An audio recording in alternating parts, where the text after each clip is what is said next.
Hi everyone, my name's Louisa and I'm a student at MIT, and today I'm going to be teaching you about DC or direct current circuits. We're going to talk a little bit about what a circuit is, what direct current means, and then about different types of circuits you'll see and different things that might be in a circuit. But we're not going to get too in-depth because this is really just an introduction. Many of you have probably seen a drawing like this before. This is a very simple circuit, and now as you can see it's a closed loop where electricity can flow, and this right here is the battery. The battery has a positive and a negative terminal, and that's what actually pushes electricity to move through the circuit. By convention, we say that current flows from the positive to the negative terminal. So this right here is going to be the direction of current in any circuit, not just a DC. So you may be wondering what makes a circuit DC or direct current, and it's actually a fairly simple answer. Direct current really just means that the current is constant. There's nothing that's changing the rate at which electricity is moving. So at any point in time, the current flowing through this circuit is going to be the same. Let's talk a little bit more about how the battery works. I've enlarged our very simple drawing of a battery here.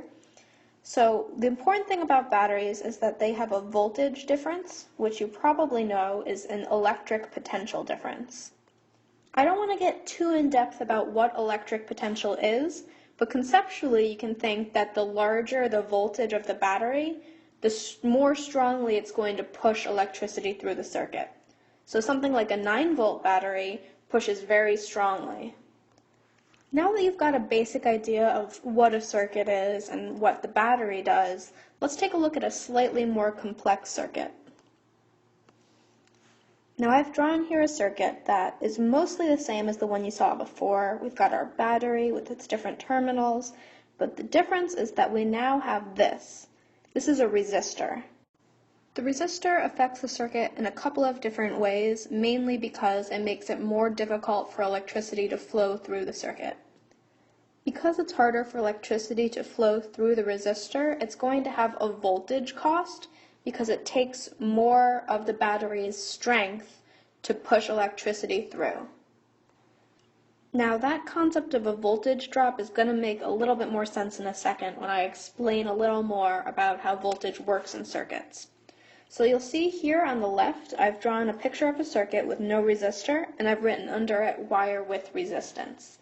Now the reason for that is in a circuit, the total voltage is equal to the voltage of the battery. But what happens is that when you start at the positive terminal, none of the battery's strength has been used. In a real wire, which has resistance, it's going to take up some of that strength as the electricity travels, and by the time it gets to this negative terminal of the battery, the voltage will be at 0. Now this is actually true of any circuit. What's going to happen is that it's going to start at the positive terminal, it's going to have its full strength available, and then as it travels, it's going to end up going to 0. That's true even if there's a resistor. So in this second example, which is probably something you'll see much more often, we start again at the positive terminal, and in this case, you're going to typically assume that there's no resistance in the wire.